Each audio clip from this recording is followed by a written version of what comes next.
살면서 왜 이렇게 일이 안 풀리지? 이런 생각이 들으신 적이 있으신가요? 아니면 괴로움에 처하신 상황이신가요? 내리막이 있으면 오르막이 있고, 밝음이 닿으면 어둠이 온다는 것은 알지만, 우리는 과연 어떤 생각과 행동을 하면서 이런 것을 벗어날 수 있을까요? 오늘은 주역을 통해서 운이 막힐 때 뚫는 방법과 괴로움을 벗어나는 처세법을 배워보고자 합니다. 영상 시작 전에 구독과 좋아요를 눌러주시면 더 빠르게 영상 제작하는데 큰 힘이 되겠습니다. 그럼 시작해 보겠습니다. 막힌 운을 뚫는 두 가지 방법. 거부와 막힘은 인위적인 것이 아니다. 그런데 이런 막힘의 때에는 군자일수록 더 불리하다. 군자는 막히는 운 자체를 인정하지 않고 개혁과 갱생을 위해 더욱 노력하기 때문이다. 사람들은 운이 막히면 큰 것을 버리고 작은 것을 취하게 된다. 그러므로 막힘의 시절에 미래를 대비하는 행위는 끝까지 힘차야 길하다. 소인은 변화하지 않고 현재의 상태를 지키기만 하니 길한 것처럼 보인다. 그러나 대인은 막힘의 운을 강하게 거역하니 세상이 그를 받아들이지 않는다. 그러나 소인배처럼 변화와 발전을 포기하고 현재의 안주함은 부끄러운 일이다. 운이 막히는 때에도 절도 있고 흠 없이 살면 결국 천명을 얻어 벗어날 수 있다. 대인은 금방 망할 것 같은 때에도 누에가 실을 뽑듯이 꾸준하고 성실하게 일을 풀어나가는 법이다. 막힘의 운이라는 것도 마침내 멈춘다. 여기서 더 나아가 막힘의 운을 뒤집고자 노력하면 처음엔 어려워도 나중에는 성공하여 웃게 된다. 부는 막힘이요, 거부다. 막힘의 운세는 인위적인 것도 아니다. 사람이 한 일도 아니다. 사람이 한 일이 아니라는 것은 사람의 노력으로 쉽게 해결될 수 없다는 의미가 내포되어 있다. 그렇다면 이 막힘의 운세란 대체 무엇인가?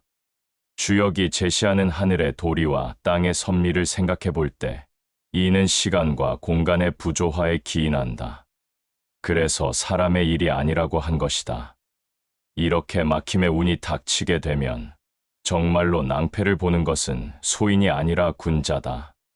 소인들은 제한 몸의 영달만을 지키면 되지만 군자는 더 큰 것을 이루려 하기 때문이다. 그래서 군자는 끝까지 불리하다고 한 것이다. 이처럼 군자라도 막힌 운을 쉽게 해결할 수는 없다. 막힘의 운세는 사람의 일이 아니기 때문이다.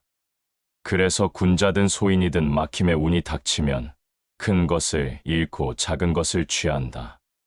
역으로 이렇게 큰 것이 가고 작은 것이 오는 것이 바로 부족의 운세다. 운이 막힐수록 이런 준비와 대비는 더욱 중요하다. 하지만 이런 준비 역시 끝까지 힘차게 계속해야 한다. 어영부영해서는 안 된다. 그래야 길하다. 막히는 운세에 이르면 소인은 물려받은 것만 지키려고 안간 힘을 쓰게 된다. 그러니 일단은 길하다. 부모로부터 받은 유산이나 유업을 포장된 상태 그대로 유지하고 이어나가면 현상 유지하게 되고 무사안일하게 된다.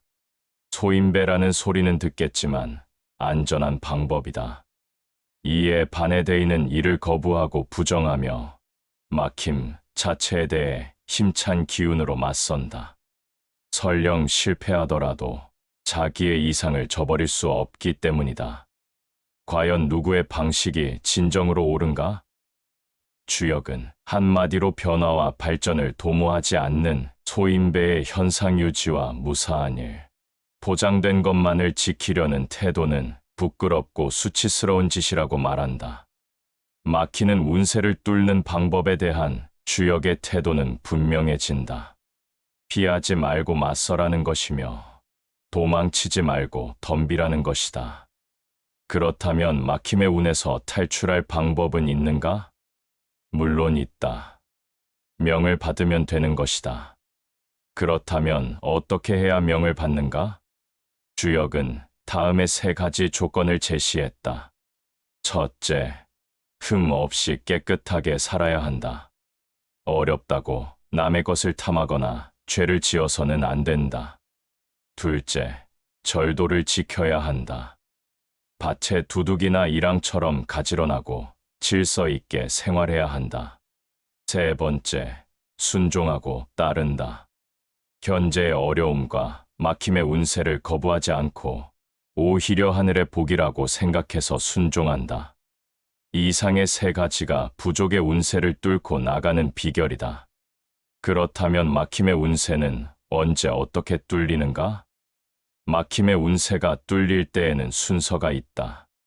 우선 활발하게 움직이는 부족의 운세를 멈추게 해야 한다. 이것이 휴부의 단계다. 말하자면 활화산이 휴화산으로 바뀌는 단계다. 이 단계가 되면 대인의 운세는 마침내 길하게 바뀌기 시작한다. 하지만 여전히 어렵다. 아직 운세가 역전된 것은 아니기 때문이다. 그래서 사는 게 거의 죽을 지경이다. 사업으로 따지자면 오늘 내일 금방 망할 것만 같은 상황이다. 그렇다고 포기하거나 주저앉아서는 안 된다. 대인의 운이 이 정도로 어렵게 되었다는 것은 역으로 막힘의 운세가 휴지기에 들어섰다는 반증이기 때문이다. 그렇다면 어떻게 해야 하는가? 어렵더라도 포기하지 말고 군자로서의 일을 어떻게든 계속해야 한다. 마치 누에가 뽕잎을 먹고 씨를 자아내듯이 그렇게 끊임없이 할 일을 해야 한다. 뒷짐만 지고 있어서는 안 되는 것이다. 휴부의 단계 다음이 경부의 단계다.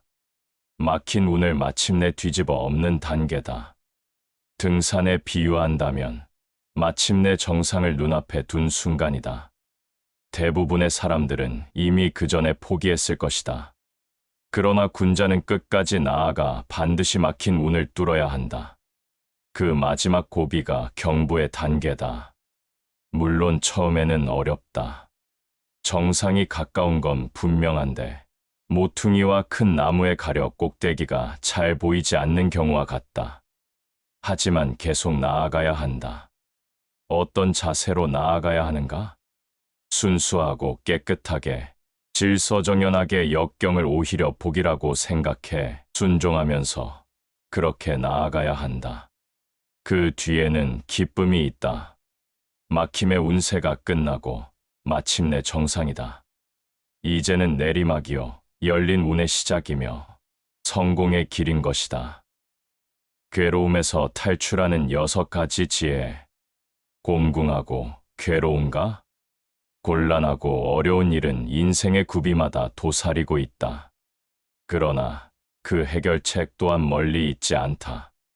괴로움은 모든 일의 시작과 마무리에 일어난다. 대인은 이를 스스로 혼자서 극복하니 길하고 허물이 없다. 남들에게는 말을 해봐야 믿지 않는다. 앉아있는 그루터기가 불편하다면 더욱 깊은 계곡에 은둔하여 오랫동안 밖을 보지 말라.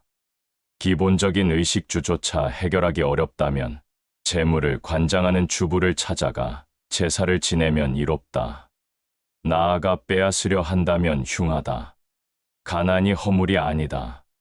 차가운 돌멩이와 가시덤불 위에서 어려운 생활을 하다가 집으로 돌아왔다. 아내를 돌보려고 하지 않으니 흉하다. 괴로움은 천천히 움직인다. 부유함 속에서 겪는 괴로움은 어려워도 끝이 있다. 코를 베이고 다리를 잘리는 형벌로 괴로움에 처했다면 이는 신과의 교감이 끊어졌기 때문이다. 서서히 운이 회복될 때에 신께 제사를 지내야 이로움이 있다. 곤란한 상황이 칠덩굴 엉킨 듯 마구 뒤엉켜 있으니 이를 가리켜 동회라 한다. 후회하고 반성한 연후에 나아간다면 길하다. 어떤 일의 시작 단계나 마지막에 곤란한 일이 많이 생긴다. 역으로 해석하면 곤란은 어떤 일의 시작이 잘못되거나 마무리가 잘못되어 생긴다는 뜻으로도 읽을 수 있다. 괴로운 상황이 되어도 대인은 길하고 허물이 없다. 왜 길하고 허물이 없는가? 대인은 지혜로운 사람이니 그 어려움을 극복하는 방법을 알고 있으며 대인은 또한 상황이나 남의 탓을 하지 않는 사람이니 스스로 반성하고 몸과 마음을 움직여 괴로움의 어려움을 이겨낼 수 있기 때문이다. 그런 대인들은 밖으로 드러내어 말을 하지 않는 법이다. 이미 문제가 생겨서 서로 믿음을 잃고 싸우는 중인데 거기에 대고 말을 해봐야 아무 소용이 없다는 것을 알고 있는 것이다. 그 대신 조용히 반성하고 중용의 도를 행한다. 그가 바로 대인이다. 그러니 길하고 허물이 없다. 살다 보면 누구나 곤란하고 어렵고 힘든 상황에 처하게 된다. 가난이 독해져서 정말로 곤란한 상황에 빠질 수도 있고, 정치적인 입지가 무너져 어려움에 처할 수도 있으며, 다른 사람들과의 관계 때문에 심각한 문제를 만날 수도 있고, 혹은 스스로 죄를 지어 곤란을 자초할 수도 있겠다. 이 모든 것이 주역이 말하는 괴로움이다. 하지만 하늘이 무너져도 솟아날 구멍이 있고, 궁하면 또 곧 통한다고 했다. 문제는 현재 자신이 처한 상황을 정확히 파악하고 그런 어려움에 빠졌던 다른 사람들이 어떤 해결책을 사용해 탈출했는지를 역사와 경험을 통해 배우는 일일 것이다. 그래서 주역은 여러 가지 괴로움의 상황을 예시하고 각 케이스마다 어떤 방법으로 탈출해야 하는 지를 소상하게 설명하고 있다. 지금 어렵고 곤란한 지경에 처해 있는 사람들이라면 자신의 어려움이 어떤 경우에 속하는지를 먼저 살펴서 그 해결책을 찾아보는 것이 좋다. 주역은 우선 어떤 사람이 괴로운 상황에서 스스로 탈출할 수 있는가를 설명했다. 그 구절의 앞뒤 맥락을 이어보면 지혜롭고 정성스러운 사람, 자신의 잘못을 뉘우치고 반성할 줄 아는 사람, 자만하거나 오만하지 않은 사람, 그리고 남의 탓을 하거나 남에게 의존하지 않고 스스로 탈출의 길을 모색하는 사람이 대인이고, 이런 사람만이 괴로움의 상황을 이겨낼 수 있다고 했다. 괴로움에서 탈출하고자 하는 사람이 갖추어야 할 덕목들이 바로 이런 것이다. 괴로운 상황과 대처법. 첫째, 잘못된 자리에 앉아 있음으로 해서 생기는 곤란함. 분에 넘치는 지위를 차지하고 있거나 능력 밖의 일을 책임지고 있어서 생기는 스트레스와 어려움이다. 이런 곳에는 특별한 대처 방안이 있을 수 없다. 그 자리에서 물러나면 되는 것이다. 미련을 버려야 한다. 너무 높거나 어울리지 않는 자리에 앉아 있다면 과감하게 내려와서 은둔해야 한다. 둘째, 가난에서 겪는 곤란함. 노력을 했는데도 이 정도로 가난해졌다는 것은 재물을 관장하는 신과 나의 교감이 끊어졌기 때문이니 나아가 신에게 제사를 지내야 한다고 하였다. 부닥거리를 하라는 말이 아니라 제사를 지내는 정성으로 이를 도모해야 한다는 가르침이다. 어떤 사람들에게 가난은 아무리 열심히 일을 해도 벗어나기 어려운 굴레다. 사정이 이렇다 보니 덜어는 남의 것을 빼앗고 훔치는 길로 나서기도 한다. 하지만 주역은 그렇게 해서는 더 곤란하고 흉한 나락으로 떨어질 뿐이다라고 말한다. 그 대신 제사를 드리는 정성이 있으면 나아질 것이라고 위로한다. 그러면서 가난 자체는 허물이 아니라는 말도 잊지 않는다. 가난을 핑계로 허물될 일을 하지 말라는 경계의 가르침이다. 셋째, 여러 방랑벽으로 안주하지 못해 겪는 곤란함. 이때의 도피행각은 정치적인 탄압에 의한 것일 수도 있고 범죄에 연루되어 그런 것일 수도 있으며 그저 방랑벽에 따른 것일 수도 있다. 혹은 집 밖에 새로운 첩을 만들어 두고 몰래 내통하느라 도피행각을 일삼는 것일 수도 있겠다. 이런 사람은 어떻게 해야 하는가? 우선 집으로 돌아가 아내에게 의지해야 한다. 정치나 경제적인 이유로 어려운 도피 생활을 하다가 집으로 돌아온 경우라면 그동안 집안을 잘 지켜준 아내에게 보답해야 한다. 연애행각을 벌인 것이라면 역시 반성하고 집으로 돌아와 아내에게 귀의해야 한다. 그것만이 해결책이다. 어떤 이유였든지 간에 내가 집을 비운 사이에 살림을 책임지고 가족을 건사한 고마운 아내를 돌아보지 않는 자라면, 그런 기본 예의조차 알지 못하는 파렴치한이라면 그 끝이 흉할 것은 당연하다. 넷째, 돈이 너무 많아서 생기는 곤란함. 돈에 대한 주역의 긍정적인 태도는 여기서도 드러나는데, 이런 곤란은 그 과정이 비록 어렵긴 하지만 마침내 끝이 있다고 했다. 기본 자세를 가다듬고 기다리다 보면 마침내 곤란함의 끝이 보인다는 말이다. 그러므로 이 경우에는 확신을 가지고 기다려야 한다. 다섯째, 범죄를 지은 자가 겪는 형벌의 괴로움. 이 경우에도 특별한 비책이 있는 것은 아니다. 우선은 형기를 맞춰야 한다. 이때의 괴로움은 금방 끝나는 어려움이 아니다. 형기가 끝나야 괴로움의 어려움도 끝난다. 하지만 형기가 끝난다고 저절로 괴로움의 어려움이 걷히는 것은 아니고, 역시 신에게 제사를 지내야 이롭다고 했다. 이때의 제사는 종교로 귀의하는 것과 같은 통렬한 자기 반성과 결연한 재발 방지 의지를 상징하는 것이다. 다시는 범죄의 유혹에 빠지지 않겠다는 맹세와 제사를 드리는 정성으로 하루하루를 살겠다는 새로운 각오를 다져야 한다는 말이다. 여섯째, 모든 괴로움이 얽히고 설킨 경우. 실제로 이런 어려움을 겪는 사람이 있을지 모르겠으나 모든 어렵고 곤란한 일들이 다 함께 몰려오는 경우다. 그러므로 구체적인 해결책은 상황을 다시 나누고 쪼개어 살피는 수밖에 없다. 경제적인 곤란은 경제적인 괴로움의 해결책으로 풀고, 정치적인 곤란은 정치적인 괴로움의 해결책으로 각각 풀어야 한다는 말이다. 하지만 이 모든 해결책에 앞서는 근본 해결책은 바로 스스로 반성하고 후회하는 것이다.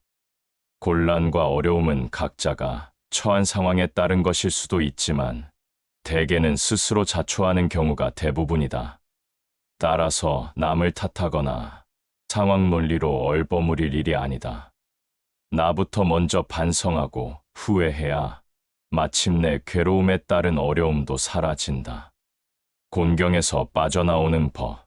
살다 보면 누구나 구덩이에 빠질 때가 있다. 본의 아니게 구설에 말려들기도 하고 사기를 당하기도 하며 때로는 죄를 지어 감옥에 갇히기도 한다. 어떻게 하면 이런 위험을 피할 수 있고 어떻게 하면 빠진 구덩이에서 다시 살아나올 수 있을까? 서로 구덩이에 빠지더라도 헤어날 수 있다는 믿음을 갖고 마음을 단단히 붙들어 매면 행함에 가상함이 있다. 구덩이 속에서 다시 구덩이에 빠지니 흉하다. 어려움 속에서도 자신을 희생하며 여러 사람을 구하면 작은 덕을 얻을 수 있다. 험하고 어려운 일이 몰려오는데도 이를 알지 못하고 대비하지도 않으니 어려움 속에 어려움이 닥치고 손을 쓸 방도가 없다. 정성스런 술 한 동이, 투박한 기장밥 한 그릇에 순수한 마음을 담아 손님을 대접하면 마침내 허물이 없다. 감의 어려움에 빠지지 않으려면 누구에게나 평등하게 대해야 허물이 없다. 손발이 묶여 감옥에 갇히고 3년으로도 용서를 받지 못하니 흉하다. 감은 구덩이요 함정이며 습은 여기에 빠져든다는 말이다. 사업의 실패, 연인과의 결별, 도덕적 타락, 범죄의 유혹 등 인간이 빠질 수 있는 모든 위기와 곤경과 난관이 감이다. 그렇다면 구덩이에 빠진 사람이 탈출하려고 할 때 가장 중요한 것은 무엇일까? 주역은 빠져나올 수 있다는 믿음과 희망이라고 말한다. 이런 믿음과 희망이 있어야 구체적인 탈출의 길을 찾을 수 있다. 믿음과 희망이 없다면 적극적으로 탈출을 모색할 수도 없으니 그가 찾을 수 있는 유일한 결론은 자포자기일 뿐이다. 곤경에 처한 사람일수록 믿음과 희망이 중요하다. 믿음을 가지고 마음이 흔들리지 않도록 동여맨 후에 모든 일을 행하면 상서로움이 있다. 이때 구덩이에서 탈출할 가능성이 열린다. 어려운 일일수록 더 신중하게 생각해야 하는데, 얕은 술수와 꾀로 빠져나오고자 한다면 더 큰 어려움에 봉착하게 된다. 늪에 빠진 사람은 일단 빠져나오려고 발버둥을 치는 게 보통이다. 하지만 그렇게 해서는 절대로 늪에서 빠져나올 수 없고 오히려 더욱 깊숙이 가라앉을 뿐이다. 구덩이 속에서 다시 구덩이에 빠진다는 말도 같은 뜻이다. 늪이나 구덩이에 빠졌을 때는 늪 바깥의 어떤 것, 구덩이에 빠지지 않은 누군가의 도움을 받아야만 한다. 구덩이에 빠진 사람이 위험을 무릅쓰고 남을 구해주니 작은 얻음이 있다. 자신이 지금 어려운 처지에 있더라도 더 어려운 사람을 구하고자 노력하면 작은 소득이 있다. 그러나 어려움 자체를 완전히 극복한 상태가 되는 것은 아니다. 그저 작은 이득이 있을 뿐이다. 자기 희생으로 얻을 수 있는 것은 공간적인 힘인데, 구덩이에 빠지는 어려움은 대체로 시간적인 구속이기 때문이다. 공간이 시간을 풀지는 못한다. 어렵고 위험한 기운이 몰려오는데 장차 다가올 이런 운을 알지도 대비하지도 않으면 그 결과 구덩이에 빠지고 마는 것이다. 이처럼 사전에 얘기하고 대비치 못했으니 나중에는 손을 쓰려야 쓸 수도 없다. 누구든 삶을 소중히 생각하는 사람이라면 마땅히 언제 어떤 위험이 닥칠지 모른다는 생각으로 조심하고 두려워하면서 미리미리 준비하고 대비해야 할 것이다. 그렇다면 구덩이에 빠진 사람은 어떤 자세로 생활해야 하는가? 아무 일도 하지 않고 은거하면서 마냥 때가 이르기를 기다려야 하는가? 아니면 모든 수단과 방법을 동원해 탈출의 방안을 강구해야 하는가? 주역은 적극적으로 탈출을 모색하되 겸손하고 소박하게 하라고 말한다. 정성스러운 술과 검소한 기장밥에 순수한 마음을 담아 친밀하게 손님을 대접하면 마침내 허물이 없다. 화려하고 분에 넘치는 접대가 아니라 순수한 마음으로 대접해야 허물이 없다. 순수한 마음을 지키며 검소하게 생활하면 구덩이에 빠지는 어려움을 극복할 수 있는 길이 열린다. 어떤 궁지에 몰리기 직전의 상태일 때는 어떻게 해야 하는가? 이때는 공경스럽고 공평한 자세, 누구에게나 똑같이 친절한 자세를 가져야 한다. 세상살이라는 것이 어차피 사람들 사이에서 이루어지는 일이므로 관계를 공평하고 순수하게 유지하면 어려움을 최소화할 수 있다. 마지막으로 가장 최악의 경우 절대로 빠져나올 수 없는 구덩이가 있다. 범죄로 인해 고통을 받는 경우다. 범죄는 피할 수 있는 것인데 피하지 않았으니 벌을 받아도 할 말이 없다. 이런 구덩이에서는 탈출할 방법이 없다. 함정에 빠지지 않는 지혜. 감은 구덩이요 함정이니 생을 살면서 맞닥뜨리게 되는 여러 가지 위험을 뜻한다. 누구나 살다 보면 뜻하지 않게 함정에 빠질 수도 있고 생각지도 못했던 일로 송사에 휘말릴 수도 있으며 심한 경우 죄인이 되어 수감될 수도 있다. 이 모두가 인생의 구덩이요 감이다. 감은 이러한 구덩이에 빠지지 않는 방법과 어쩔 수 없이 빠진 구덩이에서 다시 살아나올 수 있는 방법을 설명한다. 말하자면 어려운 상황에 처한 사람이 구사할 수 있는 주역식 서바이벌 전략인 셈이다. 먼저 구덩이에 빠지지 않기 위해서는 어떻게 해야 하는가? 주역에 따르면 모든 사람들을 공평무사하게 대하면 된다. 사실 인생에서 만나는 구덩이는 다른 누군가와 연관되어 있다. 산속에 혼자 은거하는 사람이 구덩이에 빠질 일은 거의 없다. 누군가와 거래를 하고 다투는 과정에서 대부분의 구덩이가 생기고 욕심 때문에 결국 그 함정에 걸려드는 것이다. 그러므로 타인들을 대함에 있어서 공평무사하게 한다면 대부분의 구덩이를 피할 수 있다. 또한 사람들에게 미리 인심을 얻어둔다면 나중에 구덩이에 빠졌을 때 틀림없이 도움을 받을 수 있다. 그렇다면 부지불식간에 구덩이에 빠진 사람은 어떻게 처신해야 하는가? 일단 구덩이에 빠진 사람은 어떻게든 헤어나 보려고 발버둥을 치게 마련이다. 온갖 수단과 방법을 동원하고 모든 잔꾀와 인맥을 끌어들인다. 하지만 발버둥을 치면 칠수록 더 깊이 빠져드는 늪처럼 얄팍하고 일시적인 술수로는 결코 구덩이에서 헤어날 수 없다는 것이 주역의 충고다. 그렇게 하다가는 구덩이에서 다시 더 깊은 구덩이로 빠져들고 뜻하지 않은 죄까지 추가하게 된다. 그러므로 해결책은 다시 기본으로 돌아가는 것이다.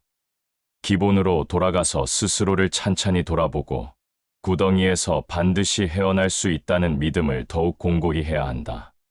그런 다음에는 자기 희생을 무릅쓰더라도 남을 위한 일에 발벗고 나서야 한다. 지은 죄가 있어서 구덩이에 빠졌다고 생각하고 남을 위한 봉사와 희생으로 그 값을 치러야 한다. 말로는 쉬운 일 같지만 절대로 쉬운 일이 아니다. 자기 자신이 구덩이에 빠진 급박한 상황에서 나보다 남을 먼저 생각하라는 가르침이니 실천이 쉬울 리 없다. 하지만 그렇게 하나하나 공덕을 쌓아나가야 구덩이에서 탈출할 길이 열린다. 그런 한편으로 검소하고 소박하지만 정성이 깃든 자세로 벗이나 손님을 대접해야 한다. 힘께나 쓰는 고관대작들을 불러놓고 값비싼 접대를 하면서 살 길을 찾지 말고 진실로 나를 위로하고 도와줄 가까운 사람을 맞아 정성껏 대접하고 받들라는 가르침이다. 한편 위와 같은 위기 탈출의 모든 수단들은 위기에서 탈출할 수 있다는 확고한 자기 믿음이 있을 때에만 실천에 옮길 수 있는 것들이다. 자기 자신에 대한 믿음, 선악에 대한 믿음, 미래에 대한 믿음이 있어야 희망을 가질 수 있고 천길 구덩이 속에서도 빛을 찾을 수가 있다. 지금 당신이 깊은 수렁에 빠져 있다면 우선 눈을 감고 찬찬히 돌아보라. 나는 이 구덩이에서 헤어날 수 있다는 확실한 믿음을 갖고 있는가? 도와줄 사람이 있다면 그는 누구인가? 그는 돈이나 주색으로 매수해야 할 사람인가? 아니면 진실로 나를 믿고 도와줄 가까운 벗인가? 그리고 지금 내 곁에서 도움을 기다리는 사람들은 누구인가? 그런 생각들을 하다 보면 틀림없이 이제까지 보이지 않던 새로운 희망의 빛이 눈앞에 나타날 것이다. 이는 주역이 가르치는 자연의 법칙이요 하늘의 섭니다. 주역이란 주나라, 시대의 역을 말합니다.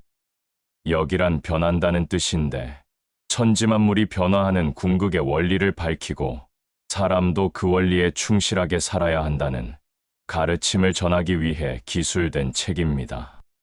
주역에 대해서는 지금까지 두 가지 이미지가 존재해 왔다고 합니다.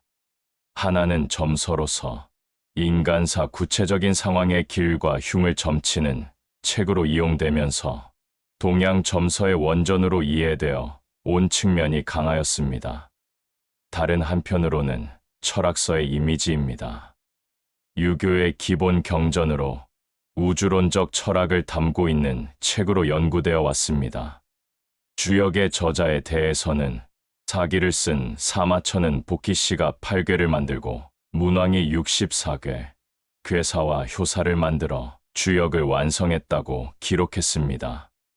하지만 고대의 기록은 신빙성이 떨어지고 현재의 주역은 여러 사람들이 연구하고 정리한 성과물을 집대성한 책으로 역사의 흐름과 함께 변화해 온 것이라 이해해야 할 것입니다. 오늘은 주역을 통해서 운이 막혔을 때 그것을 뚫는 방법과 괴로움을 벗어나는 지혜를 배웠습니다. 우리는 일상 속에서 여러 일들을 만나고 이런 문제들 속에서 살아갑니다. 만약 어려운 일들이 닥치고 괴로움이 밀려와서 힘들다고 생각되신다면 주역의 말씀처럼 자신을 돌아보시고 때를 기다리면서 인내하세요. 내리막이 있으면 오르막이 있고 밝음이 닿으면 어둠이 옵니다. 때로는 그 일이 힘겹더라도 오늘 배운 주역의 말씀을 통해서 자신을 바로잡고 인내하며 걸어나간다면 반드시 새로운 길이 열릴 것입니다. 그럼 당신의 삶에 응원을 보내면서 이만 영상을 마치겠습니다. 오늘도 지혜의 명언과 함께 해주셔서 대단히 감사합니다.